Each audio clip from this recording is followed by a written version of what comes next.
বলিউড জনপ্রিয় love bird বনি সেনগুপ্ত ও কৌশানী মুখার্জি বিয়ে ছাড়াই একসাথে থাকছে 10 বছর ধরে। শুধু থাকছেই না, রীতিমতো সংসারও করছে। কিন্তু আপনারাই বলুন, বিয়ে ছাড়া কিভাবে একসাথে থাকে এরা?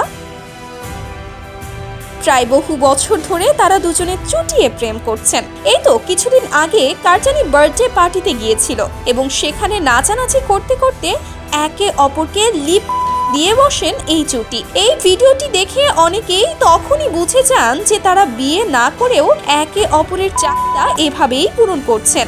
একই রুমে একই সাথে তারা থাকছে, ঘুমোচ্ছে, সংসারও করছে, কিন্তু তারা এখনো বিয়ে করেনি। সুন্দর ও একান্ত সময় পার করার জন্য ঘুরছে দেশ বিদেশে। তাদের রসায়ন দেখে বরাবরই মুগ্ধ হচ্ছে নেটিজেনরা।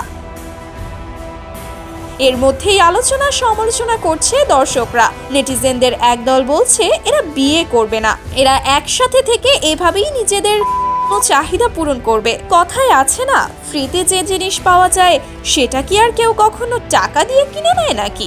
এই সম্পর্ক নিয়ে তাদের দুজনের মধ্যে কোনো অভিযোগ নেই, অকপটেই ধরা দিয়েছে দর্শকদের সামনে বিভিন্ন সময়ে। সোশ্যাল মিডিয়ায় প্রায় ধরা পড়ে তাদের হাসি খুশি মুহূর্ত, এবং কেউ কেউ বলছে এদের তো শরম কিছু নেই, কারণ শরম থাকলে কি এভাবে বিয়ে ছাড়া কেউ প্রকাশ্যে এসে করে নাকি? আর দর্শকরা তাদেরকে নিয়ে সমালোচনা করেই বা কোনো লাভ নেই, কেননা তারা এসব কথা কানেই দেয় না। তাদের প্রেমটা শুরু হয়েছিল প্রায় 10 বছর আগে, যখন তারা দুজনেই সিনেমায় জগতে পা রাখেন। শুটিং করতে করতে তাদের এই রসায়ন শুরু হয়ে যায়। তো ভিউয়ার্স, এই দম্পতিকে নিয়ে আপনাদের মতামত কি? তারা কি কখনো বিয়ের পিঁড়িতে বসবে না? আপনাদের মতামত জানাতে পারেন ভিডিওর কমেন্ট বক্সে।